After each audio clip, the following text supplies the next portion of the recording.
কেমন আছো সবাই? Good morning. তোমরা সবাই কেমন আছো বলো। তো আজকে আমরা তোমাদের জন্য একটা নতুন ভিডিও নিয়ে চলে এসেছি। আগের দিন যেমন লাস্ট ভিডিওতে তোমাদের মনে আছে হয়তো আমরা বলেছিলাম যে এবার আমরা দোকানের দিকে যাব। তো আজকে আমরা তো দোকানে যাচ্ছি, আমাদের মর্নিং সেশন সব কিছু কমপ্লিট হয়ে গেছে, এবার জাস্ট ব্রেকফাস্টটা করেই বেরোবো। তো তোমাদের খুব সুন্দর জায়গা দিয়ে একটা নিয়ে যাবো, চলো। হ্যাঁ, আগের দিন আমরা ডিসক্লোজ করেছিলাম তোমাদের যে আমরা দোকানে যাচ্ছি। তো দোকানে যখন আমরা যাব, তো যাওয়ার পথে খুব ভালো ভালো কিছু জায়গা পড়ে, কিছু কিছু জায়গা আছে যেগুলো তোমাদের এক্সপ্লোর করব।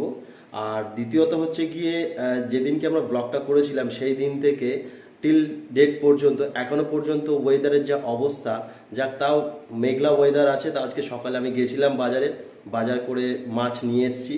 আজকে আমাদের এমনি দুপুরবেলায় মাছ খাবো আমরা। তো এবার আমরা এখন ব্রেকফাস্টে যাব, ব্রেকফাস্ট করে দেন আমরা দোকানে যাব। যখন আমরা দোকানে যাব, যাওয়ার পথে কিছু ভালো ভিউজ রয়েছে, ভালো জায়গা আছে যেগুলোকে আমরা এক্সপ্লোর করব। আর একটা কথা আমি বলে রাখি, তো আগের দিন আমরা যে ব্লগটা করেছিলাম, তো সেখানে 24 আওয়ার্সের মধ্যে মোর দ্যান 130 ভিউজ আমরা রিসিভ করেছি। তো তার Yes. জন্য থ্যাংক ইউ সো মাচ সবাইকে, যে তোমরা এই আমাদের ফার্স্ট ব্লগে এত ভালোবাসা দিয়েছো আমাদেরকে। তো প্লিজ আমাদের এই ব্লগটাও কন্টিনিউ দেখতে থাকো, স্কিপ না করে। আশা করি তোমাদের খুব ভালো লাগবে। Thank you, thank you, thank you so much. খুব খুব ভালো লেগেছে, কারণ তোমাদের এরকম ভিউজ আমাদের আনএক্সপেক্টেড ছিলাম আমরা। আমরা চেষ্টা করব সেই সমস্তগুলোকে দূরে সরিয়ে রেখে ভালোভাবে যাতে আরও ব্লগটা তৈরি করতে পারি, বা ভালোভাবে যাতে আরও সামনের দিকে এগিয়ে যেতে পারি। সো এখন টাটা, আমরা এখন বেরোবো। আমরা দোকানে যাওয়ার পথে কি কি ক্লিপস রয়েছে, কি কি ভালো জায়গা রয়েছে, সেগুলোকে তোমাদের কাছে তুলে ধরবো। টাটা। টাটা। তাহলে চলো এবার দোকানের পথে যাওয়া যাক। তো আমরা যেখানে থাকি সেই জায়গাটার নাম হলো কুন্তিঘাট। এটি হুগলি জেলার অন্তর্গত একটি মফস্বল এলাকা। এই জায়গায় দেখার মতো বিশেষ কিছু হয়তো নেই, কিন্তু যেটুকু আছে তার মধ্যে অন্যতম একটি জায়গা হলো এই কাঠের ব্রিজটি।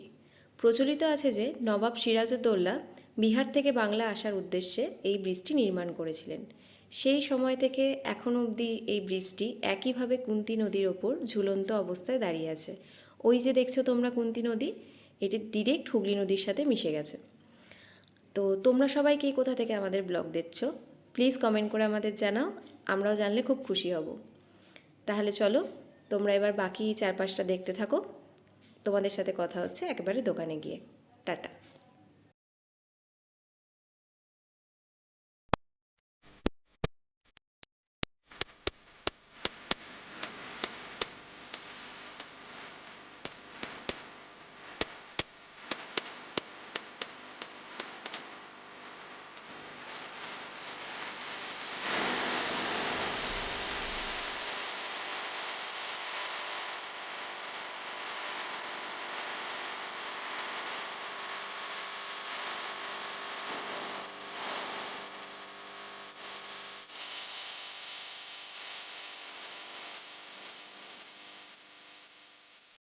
এই যে আমরা দোকানের গলিতে ঢুকে গেছি। তো দোকানে গিয়ে সব কিছু সেট ফেট করে তোমাদের সাথে বাকি কথা বলছি, দেখতে থাকো ব্লগটা।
তো গাইস, আজকের মতো আমরা এখানে দোকান বন্ধ করছি। অলরেডি 2টো বেজে গেছে। তো এতক্ষণ ওয়েট করছিলাম যে বাইরে খুব বৃষ্টি হচ্ছিল, প্রচণ্ড মেঘও ডাকছিল। তো আজকে সামাও রেনকোটটা আনতে একদম ভুলে গেছি। জানি না মাঝপথে যদি বৃষ্টি নামে কীভাবে বাড়ি পৌঁছাবো, পুরো ভিজে হয়তো স্নান করে যাবো। তো যাই হোক, এখন বৃষ্টিটা একটু কমেছে, তো তাড়াতাড়ি আমরা এখন বেরোই। তো বেরিয়ে আজকে এক জায়গায় যেতেও হবে আমাদের, একটা কাস্টমারের বাড়িতে। তো চলো, ওখানে দেখা হচ্ছে তোমাদের সাথে। হ্যাঁ, টাটা। এটি হচ্ছে ডুমুরদহ স্টেশন, এখানেই আমাদের দোকান। তো চলো ওনাদের বাড়িতে গিয়ে বাকি কথা বলি।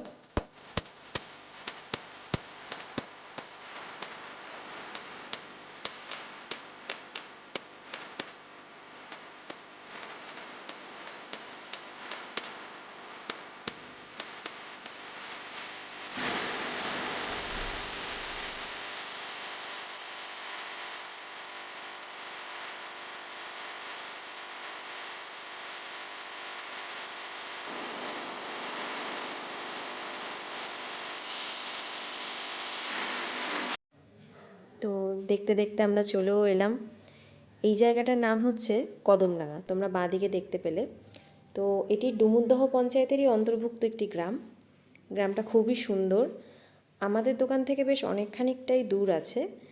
তো চলো আস্তে আস্তে ওনাদের বাড়ির দিকে যাওয়া যাক, গিয়ে বাকি কথা বলছি তোমাদের সাথে।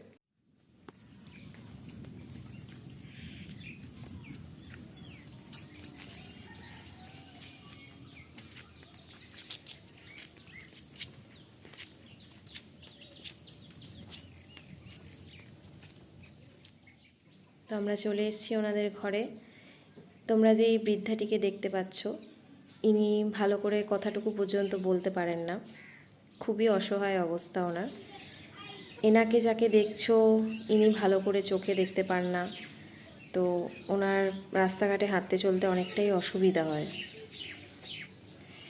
তারপর ইনি যিনি আছেন, ইনিও একই, ইনিও ঠিক করে সেভাবে কথা বলতে পারেন না। তো তোমরা বুঝতেই পারছো এনারা কতটা অসহায়। এই কদমডাঙ্গা জায়গাটি থেকে এখানকার নিকটবর্তী ব্যাংক প্রায় 5 কিলোমিটার দূরে অবস্থিত। আর এনাদের পক্ষে কোনোভাবেই সম্ভব না অত দূরে গিয়ে টাকা তুলে আনা। তো আমরা যতটা সম্ভব চেষ্টা করি এনাদের পাশে থাকার, এনাদের সাহায্য করার। প্রত্যেক মাসেই যখন এনারা ফোন করেন, আমাদের যতটুকুই কাজ থাকুক না কেন, সেই কাজ যেভাবেই হোক আমরা সেরে এনাদের কাছে সাহায্যের হাত বাড়িয়ে দিই। তো তোমাদের আশেপাশেও যদি এরকম অসহায় কোনো মানুষ থেকে থাকে, প্লিজ তাদের সাহায্য করো, দেখবে খুব ভালো লাগবে।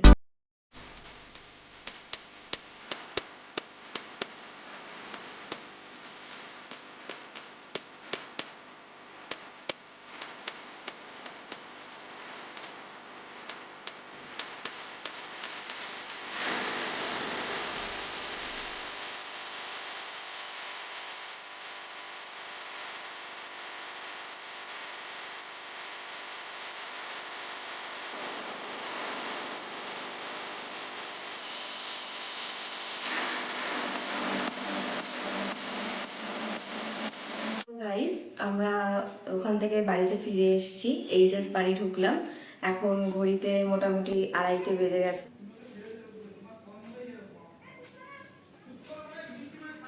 তো তোমরা দেখলে ঘড়িতে 2:30 বেজে গেছে অলরেডি। তো আমরা এখন একটুখানি ফ্রেশ হয়ে তারপরে হাত মুখ ধুয়ে লাঞ্চে বসবো। তো তোমাদের এই ভিডিওটা যদি কিছু ভালো লেগে থাকে, তাহলে প্লিজ আমাদের চ্যানেলটাকে অনেক অনেক ভালোবাসা দাও, চ্যানেলটাকে সাবস্ক্রাইব করো, লাইক করো, অনেক কমেন্ট করো। আর তোমাদের ফ্রেন্ডস, ফ্যামিলি, বন্ধুবান্ধব যারা আছে না কেন, সবার সাথে আমাদের চ্যানেলটাকে শেয়ার করো, যাতে তারাও আমাদের সম্বন্ধে কিছু জানতে পারে, আমরাও যাতে অনেক নতুন নতুন ফ্যামিলি মেম্বার আমাদের চ্যানেলে অ্যাড করতে পারি। Thank you so much. তো তোমরা সবাই খুব ভালো থেকো, সুস্থ থেকো। আজকের মতো এইটুকুই থাক, দেখা হচ্ছে আবার নেক্সট ব্লগে। বাই। Tata, by.